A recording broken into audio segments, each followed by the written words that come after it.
Oui, salut ma communauté. Ici c'est le Jab Infotech. Ok, aujourd'hui nous allons étudier le fonctionnement du secteur de charge d'un PC portatif. Ok, comme vous le voyez, ici c'est le charging port, c'est-à-dire le bout de charge. Ici nous avons 5 pieds. Le 2, le 4, c'est la tension. Le 3, c'est le adapter ID, c'est-à-dire le signal d'identification du chargeur par les puces de charge. Ok. Et le 5 et le 1, c'est la masse. D'accord. Donc, on va voir comment la tension circule à partir du bout de charge jusqu'à la puce de charge. Ok. Ça c'est la puce de charge.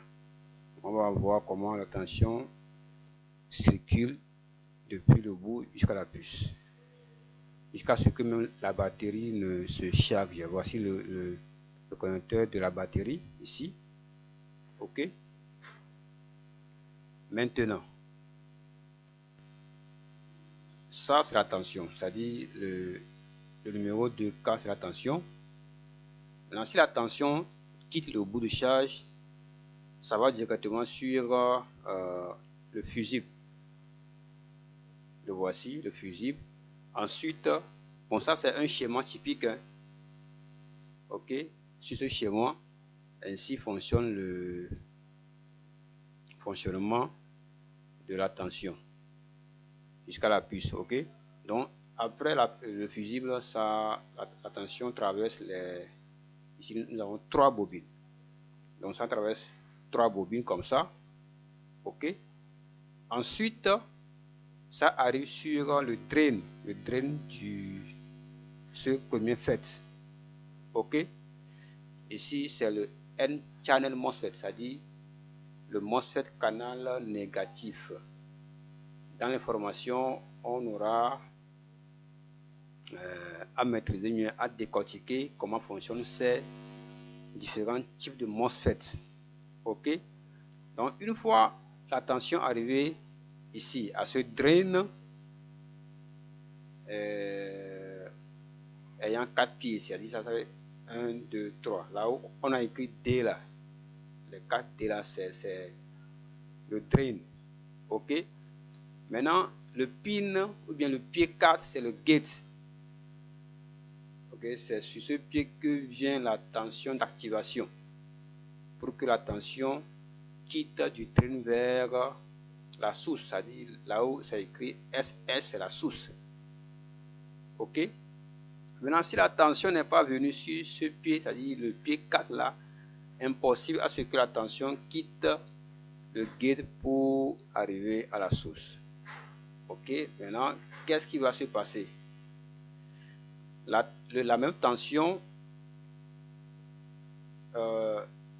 qui est venue sur le drain, maintenant, est venue ici sur le deuxième pied de cette diode à 3 pieds. Ici c'est la batterie, ici c'est la tension du chargeur. Ok. Donc, arrivé ici, la tension va sortir au point cathode. Ok. Pour venir sur la puce de charge ici. Donc c'est le VCC, la tension qui sort de cette diode vient directement sur la puce là, le pied 28. Ok. Donc une fois la tension arrivée sur le pied 28 de la puce de charge, ensuite la même tension, la voici ici, ça va former une tension qu'on appelle le voltage divider. Ok. avec ces deux résistances là. La tension en question c'est le 20 volts, c'est ça qu'on a écrit ici, 20 B+. Ok, donc arrivé ici, ça va former le voltage divider, et si le calcul est bien fait, ça nous donne 2,6 volts. Ok, maintenant ça vient sur le pied 6, c'est-à-dire le AC detect. La tension là veut dire quoi? C'est-à-dire detection of the adapter current, c'est-à-dire c'est une tension qui veut dire que la puce a détecté que le chargeur est branché à la carte mère du PC. D'accord? Ensuite, la tension là, maintenant vient cette tension sur le pied 24, RIGN voltage. Ici, nous avons 6 volts. Bon, dans d'autres 4 mères, le nom peut être différent. Ok, ici c'est le RTN voltage. Nous avons 6 volts. Maintenant, après ça, nous avons AC drive sur le pied 4. Maintenant, c'est ce AC drive là qui va aller faire quoi? Qui va aller alimenter le premier et le deuxième MOSFET, qui sont les deux là, le premier et le deuxième. Ok, donc ça doit forcément alimenter ces gates là avant que la tension ne puisse traverser la FET. Ok, maintenant pour que la batterie se charge, ici dans cette section, ici nous avons deux MOSFET dans la ligne d'alimentation du chargeur, et pour la batterie nous avons un seul FET. Le voici ici, un seul FET.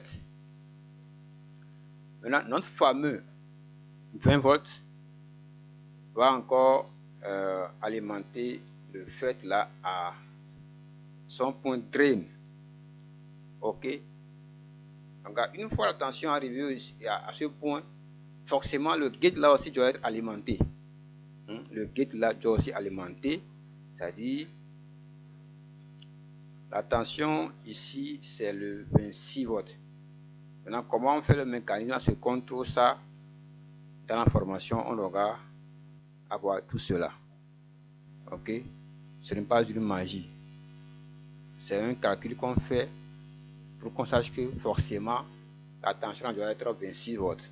Ok, comme c'est le N-channel, la tension qui alimente le gate doit être high, doit être un peu élevé.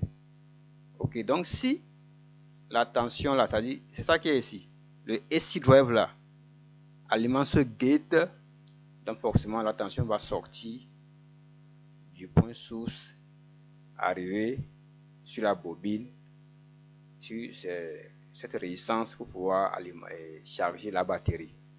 Donc, cette tension vient une fois le gate alimenté, la puce libère, ok, au pied 27, la tension qu'on appelle le phase, okay, phase voltage, ok, et là ça va quitter ici ce point jusqu'à aller alimenter, et passer par la bobine là à essence et pouvoir charger notre batterie.